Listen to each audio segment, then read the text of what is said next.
ओम श्री गणेशाय नमः। ओम गम गणपते नमः। बोलो उमापति शंकर की जय। बोलो पार्वती माता की जय। ओम नमो पार्वते हर हर महादेव। ओम नमः शिवाय हर हर महादेव। भाद्रपद मास के शुक्ल पक्ष की तृतीय तिथि को हरितालिका तीज का व्रत किया जाता है। इस दिन प्रातः काल सबसे पहले श्री गणेश जी की पूजा की जाती है। फिर भगवान शिव जी व माता पार्वती जी की पूजा अर्चना की जाती है। इस व्रत को करने से अखंड सौभाग्य धन वैभव की प्राप्ति श्री गणेश जी भगवान शिव जी व माता पार्वती जी की कृपा से प्राप्त होती है। इसीलिए सभी स्त्रियों और कुंवारी कन्याओं को यह व्रत अवश्य ही करना चाहिए। एक बार भगवान महादेव जी ने माता पार्वती जी को उनके पूर्व जन्म का स्मरण कराने के उद्देश्य से इस व्रत के महात्म्य की कथा कही थी। महादेव जी बोले, हे गौरी, पर्वतराज हिमालय पर स्थित गंगा के तट पर तुमने अपनी बाल्यावस्था में 12 वर्षों तक अधोमुखी होकर घोर तपस्या की थी। इतनी अवधि तुमने अन्न न खाकर पेड़ों के सूखे पत्ते चबाकर समय व्यतीत किए। माघ मास की विकराल शीतलता में तुमने निरंतर जल में प्रवेश करके तपस्या की। वैशाख मास की जला देने वाली गर्मी में तुमने पंच अग्नि से शरीर को तपाया। श्रावण मास की मूसलधार वर्षा में खुले आसमान के नीचे बिना अन्न जल ग्रहण किए समय व्यतीत किया। तुम्हारे पिताजी ने तुम्हारी कष्ट साध्य तपस्या को देखकर बड़े ही दुखी होते थे। उन्हें बड़ा कलेश होता था। तब एक दिन तुम्हारी तपस्या तथा पिता के कलेश को देखकर नारद जी तुम्हारे घर पधारे। तुम्हारे पिताजी ने हृदय से उनका अतिथि सत्कार करके उनके आने का कारण पूछा। नारद जी ने कहा, हे गिरिराज, मैं भगवान श्री विष्णु जी के भेजने पर यहाँ उपस्थित हुआ हूँ। आपकी कन्या ने बड़ी कठोर तपस्या की है। इससे प्रसन्न होकर वे आपकी सुपुत्री से विवाह करना चाहते हैं।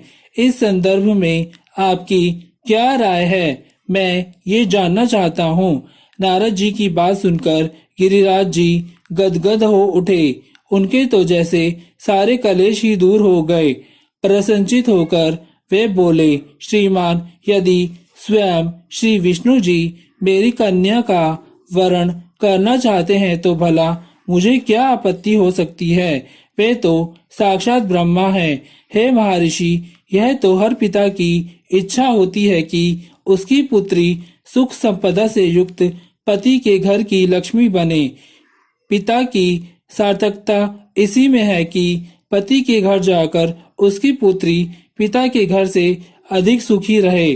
तुम्हारे पिताजी की स्वीकृति पाकर नारद जी श्री विष्णु जी के पास गए और उनसे तुम्हारे ब्याह के निश्चित होने का समाचार सुनाया। मगर इस विवाह संबंध की बात जब तुम्हारे कान में पड़ी तो तुम्हारे दुख का ठिकाना न रहा।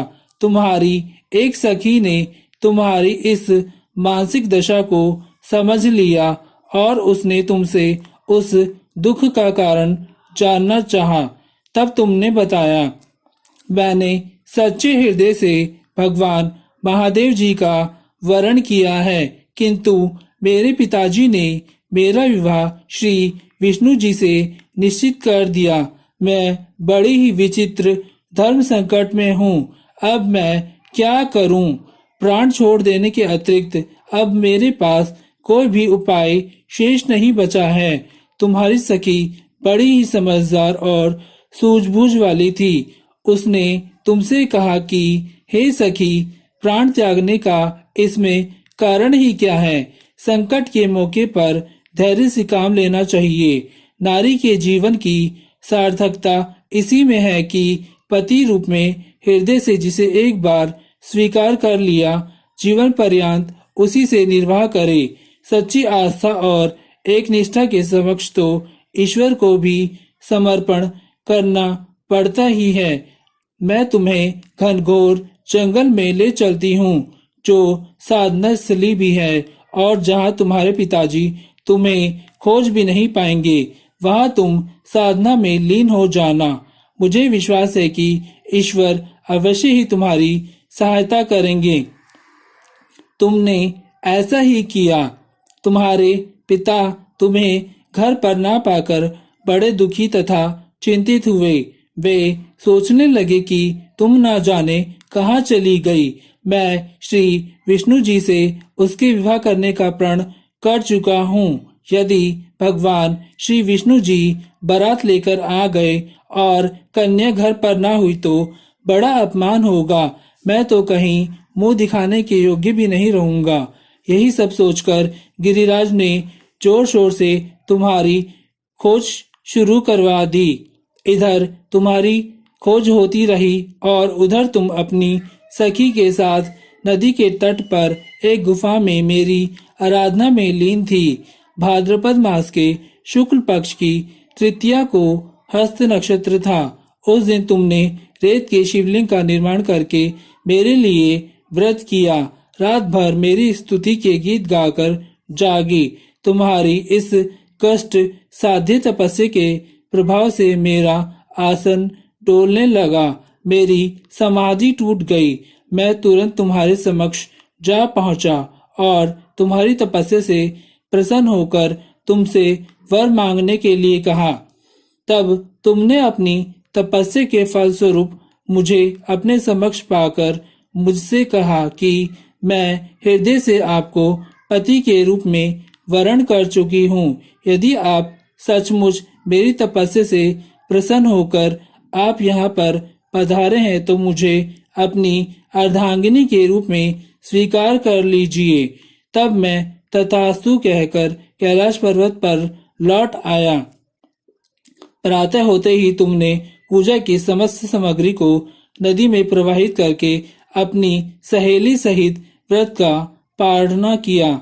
उसी समय अपने मित्र बंधु व दरबारियों सहित गिरिराज जी तुम्हें खोजते खोजते वहां आ पहुंचे और तुम्हारी इस कष्ट साध्य तपस्या का कारण तथा उद्देश्य पूछा।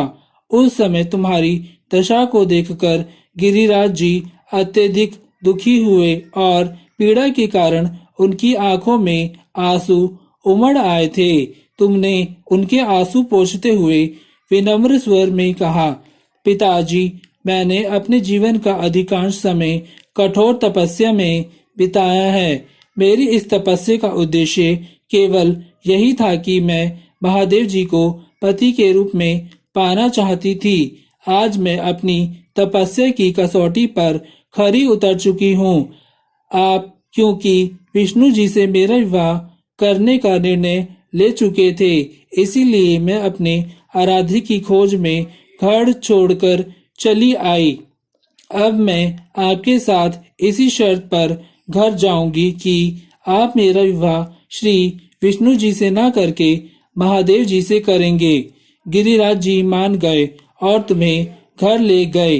कुछ समय के पश्चात शास्त्रोक्त विधि व विधान पूर्वक उन्होंने हम दोनों को विवाह सूत्र में बांध दिया। हे पार्वती, भाद्रपद मास की शुक्ल पक्ष की तृतीया को तुमने मेरी आराधना करके जो व्रत किया था, उसी के फलस्वरूप मेरा तुमसे विवाह हो सका। इसका महत्व यह है कि मैं इस व्रत को करने वाली कुंवारी कन्याओं को वनवांछित फल देता हूँ।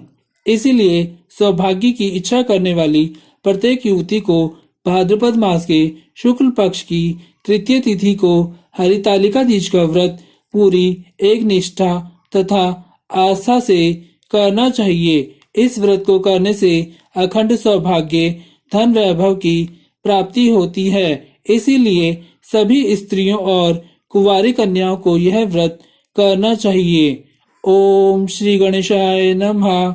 ओम गम गणपते नमः। बोलो उमापति शंकर की जय। बोलो पार्वती माता की जय। ओम नमो पार्वते, हर हर महादेव। ओम नमः शिवाय, हर हर महादेव। अगर आपने अभी तक मेरे YouTube चैनल लाजपत दोतानिया को सब्सक्राइब नहीं किया है तो जल्दी से सब्सक्राइब करके बेल आइकॉन की घंटी को ऑल पर सेट कर लें। इससे होगा ये कि मेरे YouTube चैनल पर कोई भी नई वीडियो के अपलोड होने की नोटिफिकेशन आपको तुरंत मिल जाएगी और वीडियो को पूरा वॉच करें। अगर आपको वीडियो अच्छा लगा हो तो वीडियो को ज़्यादा से ज़्यादा लाइक करें, शेयर करें और एक बहुत अच्छा सा कमेंट करना ना भूलें। ओम श्री गणेशाय नमः। ओम गम गणपते नमः। बोलो उमापति शंकर की जय। बोलो पार्वती माता की जय। ओम नमो पार्वते हर हर महादेव। ओम नमः शिवाय हर हर महादेव।